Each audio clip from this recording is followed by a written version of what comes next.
ఈటెల రాజేందర్ ఇప్పుడు బీజేపీపై అసంతృప్తితో ఉన్నారా? కడుపులో కత్తులు పెట్టుకొని మాట్లాడుతూ ఉన్నారు అని ఈటెల రాజేందర్ మాట్లాడారు. రాజకీయాల్లో ఎన్నో ఆటుపోట్లు ఎదుర్కొన్నాను అని ఈటెల రాజేందర్ మాట్లాడారు. సో ఈటెల రాజేందర్ కొంచెం ఆవేదనగా మాట్లాడారో ఆవేశంగా మాట్లాడారో అనే చర్చ జరుగుతోంది. అసలు ఈటెల రాజేందర్ ఏం మాట్లాడారో చూద్దాం. ఆ తర్వాత ప్రొఫెసర్ నాగేశ్వర్ విశ్లేషణ కూడా మనం దానిపైన చూద్దాం. ఈటెల రాజేందర్ ఏం మాట్లాడారో చూద్దాం. ముందు కూడా ప్రశాంతంగా ఉంటుంది, కానీ ప్రళయం వస్తుంది కొడుక, ప్రళయం వస్తుంది.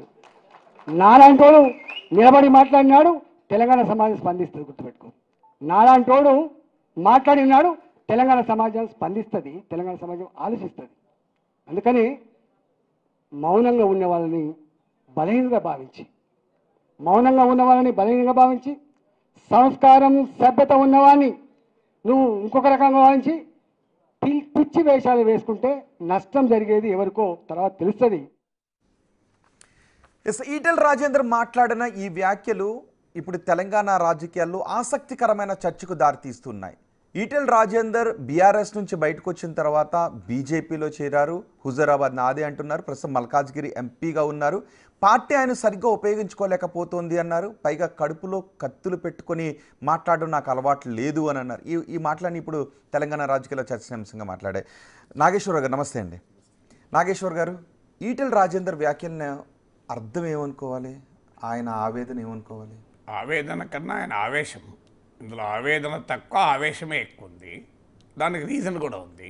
ఎందుకంటే ఆయన బీజేపీలో చేరింది ఓ పార్లమెంట్ సభ్యుడిగా అడ్జస్ట్ అయిపోదామనో కాదు. ఎందుకంటే ఆయన రాజకీయ చరిత్రలో 7 సార్లు ఎమ్మెల్యే, మీకు ఆయన మంత్రిగా ఉన్నారు.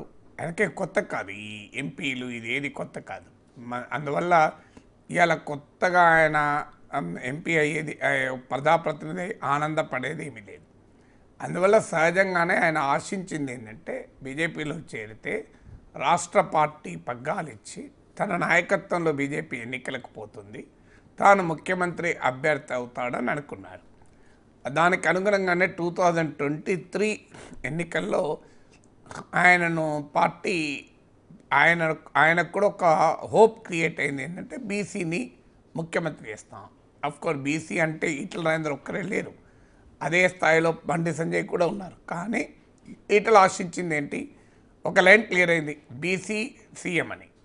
సో ఈ పరిణామాల నేపథ్యంలో అసెంబ్లీ ఎన్నికల్లో అధికారం రాలేదు. బండి సంజయ్ని మార్చడం బీజేపీని బాగా దెబ్బతీసింది. కానీ పార్లమెంట్ ఎన్నికల్లో 35% ఓటింగ్తో, బీఆర్ఎస్ కన్నా 20% ఎక్కువ ఓటింగ్తో బ్రహ్మాండమైన విజయాన్ని బీజేపీ సాధించింది. కాంగ్రెస్ 8 ఎంపీ సీట్లు అయితే 8 ఎంపీ సీట్లు గెలుచుకుంది. ఇక నెక్స్ట్ అసెంబ్లీ ఎలక్షన్స్కు బీజేపీ అధికారంలోకి రావాలని, వస్తుందని ఆశిస్తున్న సందర్భం ఇది. ఈ సమయంలో తనకు పార్టీ పగ్గాలు అప్పచెప్తే బీజేపీ రేపు భవిష్యత్తులో సీఎం అభ్యర్థిగా ముందుకొస్తాడు. సో ఈ ఆస్పిరేషన్ ఉన్న నాయకుడు ఈటెల రాజేందర్. ఆయన కేవలం మంత్రి పదవికి అడ్జస్ట్ కావాలంటే కేసీఆర్ దగ్గర అడ్జస్ట్ అయ్యేటాడు కదా. సో అందువల్ల ఇప్పుడు ఆయన ఏదో కేంద్ర సహాయ మంత్రి పదవి ఇస్తే సంతృప్తి పడతాడు. రాష్ట్రంలో క్యాబినెట్ మంత్రిగా నెంబర్ 2 క్యాబినెట్ మినిస్టర్గా ఉన్న తర్వాత ఇప్పుడు కేంద్ర సహాయ మంత్రి కన్నా ఎక్కువైతే రాదు కదా. బండి సంజయ్ కూడా సహాయ మంత్రి, కిషన్ రెడ్డి క్యాబినెట్ మంత్రి. ఇప్పుడైతే 2వ క్యాబినెట్ మంత్రి తెలంగాణ నుంచి వచ్చే అవకాశం లేదు. సో అందువల్ల ఇప్పుడు మ్యాక్సిమం వస్తేనే కేంద్ర సహాయ మంత్రి పదవి రావాలి. సో ఆ కేంద్ర సహాయ మంత్రి పదవి కొరకు ఆయన బీజేపీలో చేరలే. సో ఆటోమేటిక్గా ఆయనకుండేటువంటి పొలిటికల్ ఆస్పిరేషన్స్లో పార్టీ రాష్ట్ర అధ్యక్ష పదవి ఇస్తేనే తాను ఆ పార్టీకి తాను న్యాయం జరుగుతుంది అని ఆయన అభిప్రాయం, తనకు న్యాయం జరుగుతుందని కూడా ఆయన ఆకాంక్ష. అందుకు అనుగుణంగానే పెద్ద ప్రయత్నం చేశారు, చాలా హోప్ పెంచుకున్నారు. వాతావరణం కూడా ఈటెల రాజేందర్ అవుతాడు అనుకున్నారు. కానీ కానీ అకస్మాత్తుగా రామచంద్రరావు అయ్యాడు. సో ఇది సహజంగానే రాజేందర్ జీర్ణించుకోలేకపోయాడు. ఆఫ్కోర్స్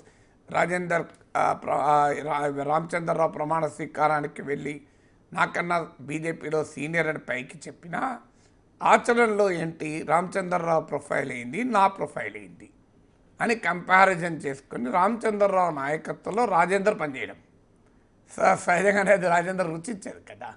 సో అందువల్ల ఆయన పొలిటికల్ ఆస్పిరేషన్స్కు బీజేపీలో ఆయనకు వస్తున్నటువంటి ప్రియారిటీకి మధ్య ఒక ఘర్షణ ఈ ఆవేశానికి ఆవేదనకు కారణం. కానీ సమస్య ఇక్కడ ఆవేశము ఆవేదన సమస్యను పరిష్కరించదు, వ్యూహము సమస్యను పరిష్కరిస్తుంది. మరి ఎందుకు ఈ పరిస్థితి ఏర్పడింది అంటే రాజేందర్ మాటలు ఇవాళ మాట్లాడిన దాంట్లో చూస్తే తనను పార్టీ సరిగా ఉపయోగించుకోవడం లేదు, పార్టీలో తనకు వ్యతిరేకంగా ఒక బలమైన వర్గము ఒక నాయకుడు ఆయన స్పష్టంగా చెప్తున్నాడు. అది బండి సంజయ్ పేరు చెప్పకపోయినా ఆ వీడియో చూస్తే ఎవరికైనా అర్థమవుతుంది బండి సంజయ్ గురించి మాట్లాడుతున్నాడు ఇది. సో ఏ స్థాయికి వెళ్ళాడంటే బీ కేర్ఫుల్ కొడకా రా అనుకుంటూ కూడా మాట్లాడాడు. ఇంకెవరి గురించి ఉద్దేశించి మాట్లాడుతున్నాడు అది. సో ఏదో ఒక వ్యక్తి గురించి మాట్లాడుతున్నా క్లియర్గా అర్థమవుతుంది. ఆయనకున్న పోటీ ఘర్షణ అల్లా బండి సంజయ్తో. సో అందువల్ల ఆ స్థాయి వరకు కూడా మాట్లాడడం వల్ల ఆయన ఫ్రస్ట్రేషన్ ఏంటంటే బండి సంజయ్ తనను ప్రెసిడెంట్ కాకుండా ఆపాను అని. ఇది కూడా వాస్తవమే, అందులో అనుమానమేం లేదు. సో ఈటల రాజేందర్ రాష్ట్ర అధ్యక్షుడు కాకపోవడానికి ముఖ్య కారకుల్లో బండి సంజయ్ ఒకరు కారణాల్లో. సో బండి సంజయ్ వ్యతిరేకత ముఖ్యమైన కారణం, ఎందుకంటే ఆయనను పార్టీ అధ్యక్ష పదవి నుంచి రాజేందరే తీసేశారు. ఇక్కడ వరకు Rajender concern correct, Rajender analysis correct. కానీ ఎక్కడ రాజేందర్ మిస్టేక్ చేస్తున్నాడంటే ఆయన ఉన్నది భారతీయ జనతా పార్టీలో, ఆయన ఉన్నది ప్రాంతీయ పార్టీ బీఆర్ఎస్ కాదు, విస్తృత ప్రజాస్వామ్యం ఉన్న కాంగ్రెస్ పార్టీ కాదు. ఆయన ఉన్నది భారతీయ జనతా పార్టీలో. బీజేపీకి లో కొన్ని ఎక్సెప్షన్స్ ఉండొచ్చు, లోపాలు ఉండొచ్చు, కానీ బీజేపీకి ఒక కోర్ లైన్ ఆఫ్ యాక్టివిటీ ఉంటుంది. సో దానికి ఆయన మూవ్స్ వ్యతిరేకంగా ఉన్నాయి. మొదటిది ఏంటి అంటే ఒక పార్టీ రాష్ట్ర నా అధ్యక్షుడికి వ్యతిరేకంగా పెద్ద క్యాంపెయిన్ నడిపి విజయం సాధించాడు, నిజమే. అధిష్టానం కూడా ఆయన మాట విన్నది. కానీ that is not BJP style of functioning. So కానీ బీజేపీ అనేక రాష్ట్రాలు ఈ ధోరణి ఇప్పటికీ ఉన్నమాట నిజం. కానీ బీజేపీ అనుసరించేటువంటి ఒక ధోరణి ఏంటంటే సెంట్రలైజ్డ్ పార్టీ లీడర్షిప్ ఉంటుంది, బలమైనటువంటి అధిష్టానం ఉంటుంది. దానికి ఇలా క్యాంపెయిన్ చేయడం, ఒక నాయకుడికి వ్యతిరేకంగా ఇంకో నాయకుడు, ఈ సిస్టమ్ బీజేపీలో అంత ఈజీగా డైజెస్ట్ కాదు. అలాంటి సిస్టమ్ ఇతర రాష్ట్రాల్లో కూడా జరుగుతున్నమాట నిజం. కానీ అది ఆ సిస్టమ్ ఈటల రాజేందర్ అనుసరించడం వల్ల తాత్కాలికంగా విజయం సాధించాడు బండి సంజయ్ని తొలగించడంలో. కానీ లాంగ్ టర్మ్లో ఏమైందంటే that is not the BJP style of functioning. ఇది మొదటి కారణం. రెండవది ఏంటంటే బీజేపీలో కూడా తన వర్గాన్ని అలాగే తన వర్గాన్ని అణచివేస్తున్నారు. వర్గము అన్న పదం వాడారు. సహజంగా బీజేపీలో వర్గాలు ఉండవని నేను అంటలేను. తెలంగాణ బీజేపీలో 4 లీడర్లు ఉంటే 5 గ్రూపులు ఉంటాయి. కానీ అది బహిరంగంగా ఒక వర్గాన్ని కట్టడం అనేది బీజేపీ సంస్కృతి కాదు, కాంగ్రెస్ కదా అలవాటు. సో కాంగ్రెస్కున్న స్ట్రెంత్ కూడా అదే. అందుకే మీరు బండి సంజయ్ ఏమంటున్నాడు, వర్గాలు లేవు, మాది ఒకటే వర్గం బీజేపీ అని. కొంతవరకు బండి సంజయ్ దాంట్లో వాస్తవం ఉంది. వర్గాలు ఉన్నప్పటికీ కూడా పార్టీ ఐడియాలజీ, పార్టీ లీడర్షిప్ అనే అంశాల ముందు ఈ వర్గాలు పనిచేయవు. లీడర్షిప్ అనేది, ఐడియాలజీ అనేది ముఖ్యమైంది. సో కానీ వర్గమే ముఖ్యమైంది అనే డైమెన్షన్ ఉంది. ఎందుకంటే గౌతమ్ రెడ్డి హుజూరాబాద్ బీజేపీ ఇన్ఛార్జ్ రాజీనామా చేస్తూ స్పష్టంగా రాజీనామా లెక్కలో చెప్పాడు, ఈటల వర్గం వారిని అవమానిస్తున్నారు, అణచివేస్తున్నారని. ఇది రెండవ తప్పు. మూడవది ఏంటంటే వ్యూహాత్మక తప్పిదం. బీజేపీలో అనేక మందికి పదవులు రాకుండా ఆగిపోతారు, కానీ వాళ్ళు పార్టీ పైన ఆవేశాన్ని వెలగక్కరు. బండి సంజయ్ ఉదాహరణ మీకు. బండి సంజయ్ని బ్రహ్మాండమైన ఊపులో ఉన్నప్పుడు, ఆయన పార్టీ 2 ఊపులో ఉన్నప్పుడు ఆయనను సడన్గా తీసేశారు. ఎందుకు తీసేశారో ఇప్పటికీ ఎవరికి తెలియదు. సో బండి సంజయ్ని ఎందుకు తీసేశారు, ఈ ప్రశ్న ఆన్సర్ ఇప్పటికీ దొరకలే. కట్టప్ప బాహుబలి ఎందుకు చంపారన్నది బాహుబలి 2లో దొరికింది ఆన్సర్, కానీ ఈ ప్రశ్నకి అది ఇప్పటికీ ఆన్సర్ దొరకలేదు. సో అందువల్ల అయినా బండి సంజయ్ ఏం చేశాడు, కామ్గా ఉన్నాడు. ఏమయ్యాడు, మళ్ళీ party all India general secretary అయ్యాడు, కేంద్ర హోంశాఖ సహాయ మంత్రి అయ్యాడు. మోస్ట్ ప్రాబబుల్ 2028 అసెంబ్లీ ఎన్నికలకు ముందు మళ్ళీ పార్టీ రాష్ట్ర అధ్యక్షుడిగా వస్తాడు. చూడండి మీరు. అంటే బీజేపీలో ఓపిక పడితే పదవులు వస్తాయనడానికి ఇది ఒక ఉదాహరణ. రామచంద్రరావు ఎంత ఓపిక పట్టాడు. సో రామచంద్రరావు మల్కాజ్గిరిలో పాపం ఓడిపోయే పరిస్థితుల్లో పోటీ చేశాడు, గెలిచే పరిస్థితి వచ్చినప్పుడు ఆయన టికెట్ ఇవ్వక రాజేందర్కి ఇచ్చారు. మురళీధర్రావు ఎంతకాలం నుంచి ఓపిక పడుతున్నాడు. మురళీధర్రావు చరిత్ర ఏంటి, రాజేందర్ తన చరిత్ర గురించి చెప్పాడు, కరెక్ట్ అది, ఆయన చరిత్ర నిజమే. తెలంగాణ ఉద్యమంలో పోరాడాడు, బీఆర్ఎస్లో మంత్రిగా ఉన్నాడు. కానీ what is history in BJP, అది కూడా ముఖ్యం కదా. ఇప్పుడు రామచంద్రరావు చరిత్ర ఏంటి? బీజేపీలో ఒక ఏబీవీపీ కార్యకర్తగా రైల్వే డిగ్రీ కాలేజీలో మొదలై నక్సలైట్ విద్యార్థి సంఘాల చేత తన్నులు తిని పార్టీ కోసం నిలబడి పనిచేసిన 40 ఏళ్ల చరిత్ర బీజేపీలో. ఇప్పుడు మురళీధర్రావు ఉన్నాడు, రాడికల్ తుపాకీ గుండ్లకు ఎదురొడ్డి వీరోచితంగా పోరాడి ఏబీవీపీ కార్యకర్త స్థాయి నుంచి స్వదేశీ జాగరణ మంచ్ జాతీయ కన్వీనర్ స్థాయి వరకు పనిచేసిన చరిత్ర. వీళ్ళు ఒక్కొక్కరిది బీజేపీలో మామూలు చరిత్ర కాదు. కిషన్ రెడ్డి చరిత్ర, మీకు డాక్టర్ లక్ష్మణ్ చరిత్ర, ప్రకాష్ రెడ్డి చరిత్ర. ప్రకాష్ రెడ్డికి ఏ పదవి వచ్చింది పాపం, ఇప్పటికీ బీజేపీ స్పోక్స్ పర్సన్. మొన్న వరంగల్, ఖమ్మం, నల్గొండ ఎమ్మెల్సీ అభ్యర్థి అవుతారనుకున్నాడు, అది కూడా కాలేదు. కానీ వాళ్ళు ఓపికను ఉంటున్నారు కదా. ప్రకాష్ రెడ్డి ఇప్పటివాడు కాదు, రామచంద్రరావు, ప్రకాష్ రెడ్డి, మురళీధర్ వీళ్ళంతా కాంటెంపరీ. మరి తన ముందట తనతో పాటు పనిచేసిన రామచంద్రరావు ఏమో పార్టీ రాష్ట్ర అధ్యక్షుడయ్యాడు, ప్రకాష్ రెడ్డి పార్టీ స్పోక్స్ పర్సన్గానే మిగిలిపోయాడు కదా. మరి ఆయన ఎమ్మెల్సీ టికెట్ కూడా ఆశించాడు. కానీ అట్లా ఉన్న ప్రేమేందర్ రెడ్డి ఎప్పటి నుంచి ఉన్నారు? డాక్టర్ లక్ష్మణ్ పార్టీ ప్రెసిడెంట్ అయ్యాక ఎన్ని రోజులు ఖాళీగా ఉన్నాడు, మళ్ళీ ఇప్పుడు బీజేపీ అంటే ఇది బీజేపీ స్టైల్ అది. సో బీజేపీలో లాయాలిటీ, సీనియారిటీ, ఐడియాలజికల్ కమిట్మెంట్ ఇవన్నీ కూడా చాలా కీలకం. It is not BRS, it's not Congress. బీఆర్ఎస్లో ఏమో కేసీఆర్కి లాయాలిటీ ఉంటే సరిపోతుంది. కాంగ్రెస్లో ఏమో కావాలంటే హైకమాండ్ను కాస్త బ్లాక్మెయిల్ చేసినా లీడర్షిప్ వస్తుంది. బ్లాక్మెయిల్ అంటే కాస్త ఒత్తిడి చేస్తే, బ్లాక్మెయిల్ అంటే పెద్ద పదమైన.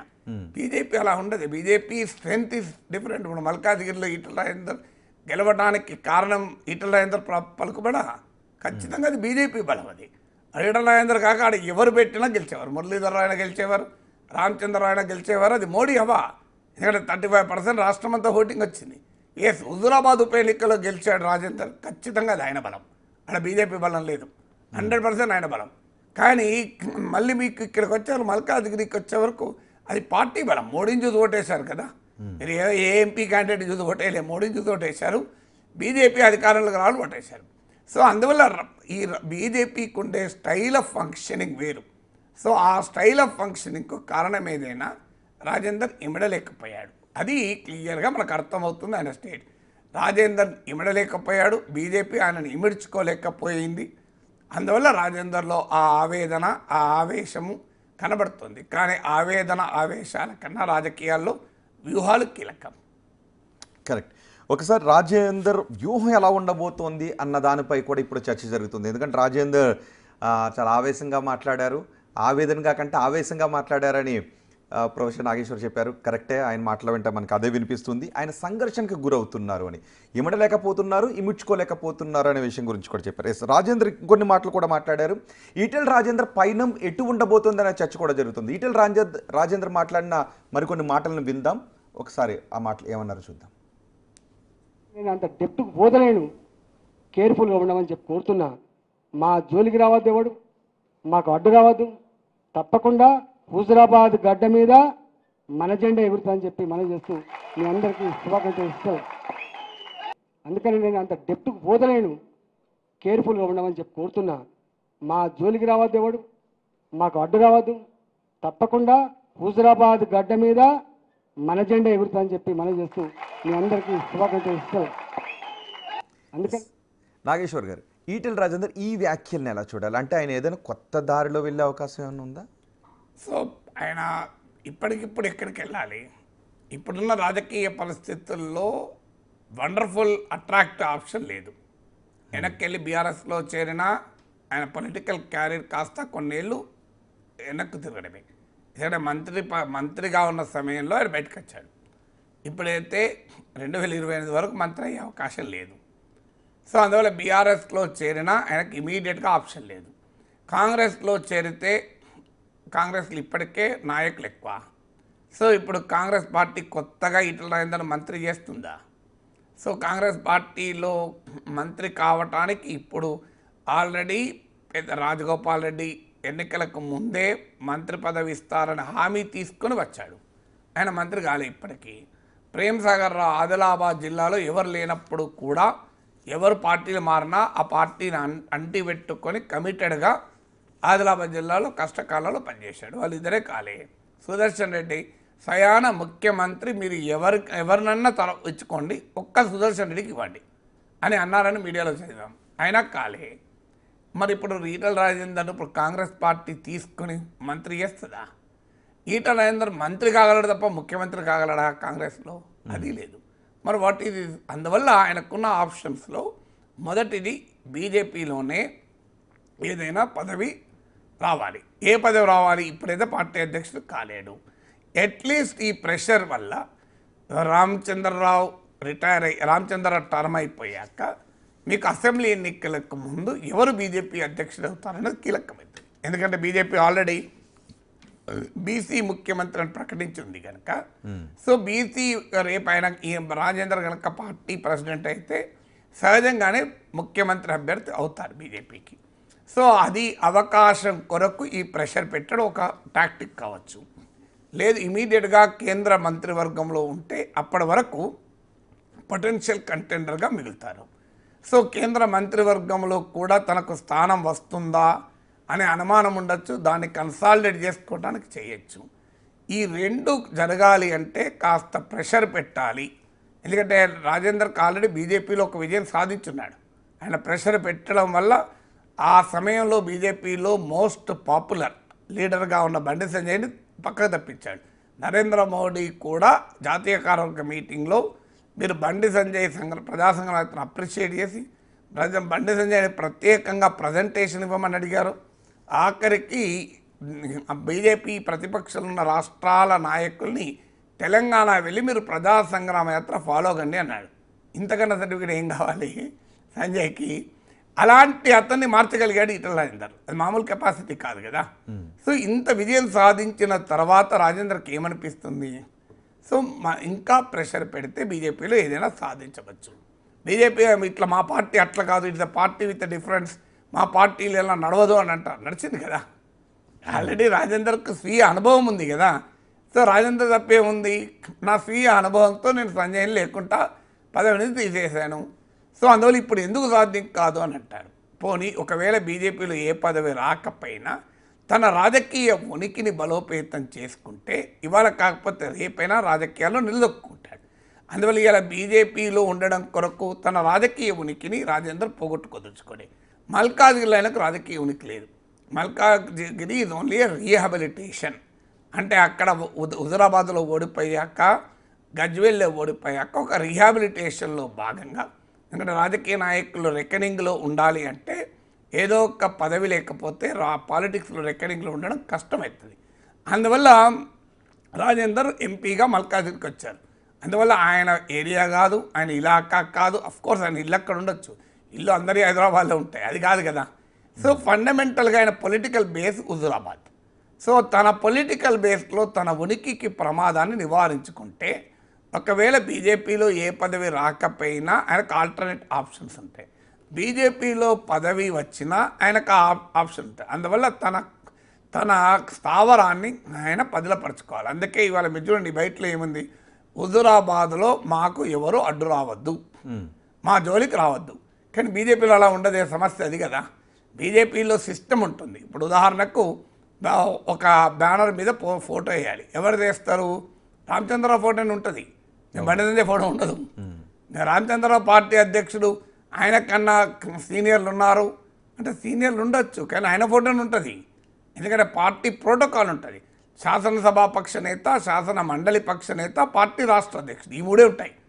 మీరు లేకపోతే ఒక ప్రెసిడెంట్ మోడీ, అమిత్ షా, లేకపోతే రామచంద్రరావు ఉంటుంది. సో ఇతర నాయకులు ఎందరు సీనియర్లనే కానివ్వండి, రామచంద్రరావు ఎన్నడూ ఎంపీ అయిందా, ఎన్నడూ ఎమ్మెల్యే అయిందా, ఆయన ఎమ్మెల్సీనే అయిండు కదా, ఇవన్నీ నడవాయి కదా పార్టీలో. పార్టీకో సిస్టమ్, పార్టీకో విధానం ఉంటుంది. హుజురాబాదు అనేది ఆయన పార్లమెంట్ కాన్స్టిట్యున్సీలో లేదు. సో హుజురాబాద్ ఉన్నది బండి సంజయ్ పార్లమెంట్ కాన్స్టిట్యున్సీలో. బండి సంజయ్కి రాజేందర్కు పడదు. సో సహజంగానే బండి సంజయ్ ఎంపీగా ఉన్న ఒక అసెంబ్లీ సెగ్మెంట్లో అటానమస్ స్వయం పాలిత ప్రాంతంగా రాజేందర్ ఉండదలుచుకున్నాడు. అది బీజేపీలో సాధ్యమవుతుందా అనేదే క్వశ్చన్. సాధ్యం కాదు కనుకనే గౌతమ్ రెడ్డి రాజీనామా చేశాడు. ఆయన రాజీనామా లేక చదవండి మీరు, ఈటల వర్గాన్ని అణచివేస్తున్నారు, అవమానిస్తున్నారు, అందుకే నేను నా పదవికి పార్టీ సభ్యత్వానికి రాజీనామా చేస్తున్నానని క్లియర్గా అన్నాడు కదా. సో అందువల్ల బీజేపీ నుంచి రాజేందర్ ఎక్స్పెక్ట్ చేస్తున్నది ఏంటంటే తన స్థావరమైన హుజురాబాద్లో తనను బండి సంజయ్ లోక్సభ సెగ్మెంట్లో ఉన్న అదొక అటానమస్ రీజన్గా గుర్తించి తనకు అప్పచెప్పాలని. అది మరి బీజేపీ అంగీకరిస్తుందా, బండి సంజయ్ ఎలో చేస్తాడా, అదొక డైమెన్షన్. అలా కానప్పుడు ఏంటి అనేది రకరకాల ఫ్యాక్టర్స్ ఇవాళ ఆయన మాటల్లో తెలుస్తుంది. ఒకటి బీసీ వాదం. సో తెలంగాణలో ఆల్రెడీ బీసీ వాదం బలంగా నడుస్తుంది. మమ్మల్ని మించిన బీసీ కమిట్మెంట్ ఉన్న వాళ్ళు ఎవరూ లేరని అందరూ చెప్పుకుంటున్నారు. సో ఈ చెప్పుకునే క్రమంలో కాంగ్రెస్ 42% రిజర్వేషన్లు ఇచ్చారు. కవిత నేనే పోరాటం చేశాను, నా పోరాటం వల్ల వచ్చిందని ఆమంటున్నారు. బీఆర్ఎస్ అసలు ఎవరు అందరూ నాటకాలు ఆడుతున్నా అంటున్నారు. బీజేపీ వాళ్ళు మా ప్రైమ్ మినిస్టరే బీసీ, మా ముఖ్యమంత్రిని బీసీ చేస్తామన్నారు. బీఆర్ఎస్ ఎప్పుడైనా ముఖ్యమంత్రి బీసీ చేస్తుందా అని వాళ్ళు అంటున్నారు. బీసీ ఉద్యమ నాయకుడైన ఆర్ కృష్ణయ్య లాంటి వాళ్ళని పార్టీలోకి తీసుకొని ఆయనకు ఎంపీగా చేశారు ఆంధ్రప్రదేశ్ నుంచి. సో ఇంత పోటీ ఉన్నది బీసీ వాదం కొరకు.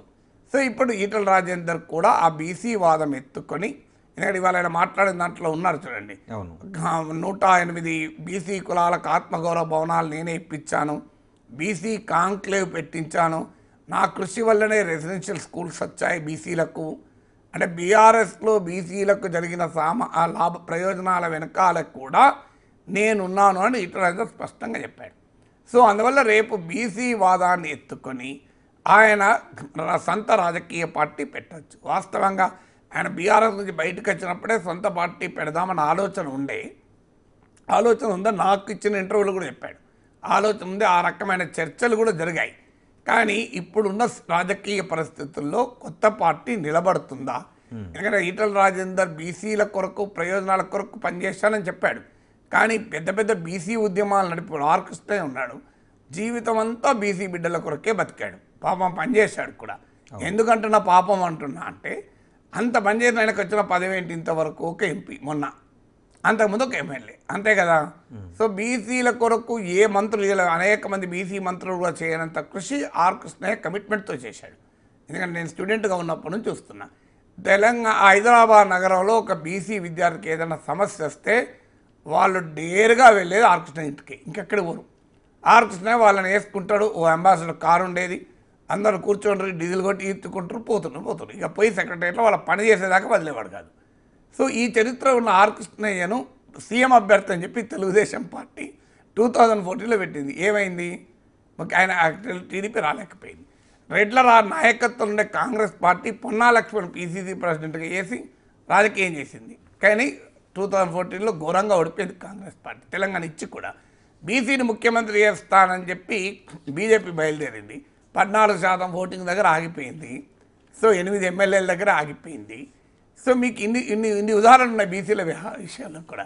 దేవేందర్ గౌడ్ నవ Telangana party prominent BC leader in Telangana, మామూలు బీసీ నాయకులు కాదు. తెలంగాణ చంద్రబాబు నాయుడు క్యాబినెట్లో నెంబర్ 2. సో నరేంద్ర, సో హిందుత్వ పాలిటిక్స్లో కూడా టవరింగ్ బీసీ నాయకుడు. కానీ వీళ్ళెవరూ కూడా ప్రభావాన్ని తెలంగాణలో బీసీ రాజకీయాలను చూపెట్టలేకపోయారు. సో ఇన్ని జరిగినాక ఇప్పుడు కొత్తగా బీసీ వాదం ఆధారంగా ఒక రాజకీయ పార్టీ పెట్టి అది అధికారంలోకి వచ్చేటువంటి సిచ్యువేషన్ ఉంటుందా? ఉండాలి అని కోరుకుందాం. ఎందుకంటే నిజమే, న్యాయం కూడా. ఎందుకంటే 50% పైగా బీసీలు ఉన్నారు. ఆయన ఇంతవరకు ఉమ్మడి రాష్ట్రంలో ఇప్పటివరకు నుంచి తెలంగాణ వరకు బీసీ ముఖ్యమంత్రి కాలేదు, కరెక్టే.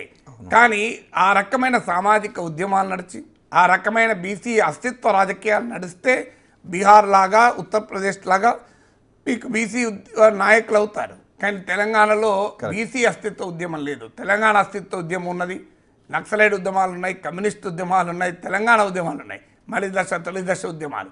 అందువల్ల ఇట్లా అందరికి అదొక ఆప్షన్. కాదనుకుంటే బీఆర్ఎస్లోకి వెళ్ళడం, లేదా వెనక్కు హోమ్ కమింగ్. ఆల్రెడీ సోషల్ మీడియాలో పుకార్లు చెలరేగుతున్నాయి. ఎంత నిజమో నాకు తెలియదు. కేసీఆర్ రాత్రి మాట్లాడిన ఈటలతో అని, కాళేశ్వరం సందర్భంగా ఈటల హరీష్ రావును కలిశాడని, కేసీఆర్తో హరీష్ రావు మాట్లాడించారని అఫ్కోర్స్ ఇద్దరు ఖండించారు. So we really don't know what is happening. So ghar wapsi ఏమైనా జరగచ్చు. కాంగ్రెస్ పార్టీ కనుక ఈ బీజేపీని బలహీనపరచడానికి ఉపయోగపడుతుంది. బీఆర్ఎస్ నుంచి కవితను, బీజేపీ నుంచి రాజేందర్ను కూడా తమ వైపు తిప్పుకోగలిగితే ఉపయోగం అనుకుంటే మరి కాంగ్రెస్ పార్టీ రాజకీయం ఏం చేస్తుందో చూడాలి. అందువల్ల as is options open. So అది బీజేపీలోనే అకామిడేట్ కావాలని చూస్తాడు. కానప్పుడు ప్రత్యామ్నాయాలు నాకు ఉన్నాయని చెప్పడానికి ఇంత బహిరంగంగా మాట్లాడుతున్నాడు. రైట్, చూద్దాం మరి ఈటెల రాజేందర్ ఎటువంటి వ్యూహంతో ముందుకు వెళ్తారు. ఇప్పటికైతే ఆయన ఆవేదనతో ఉన్నారు, ఆవేశం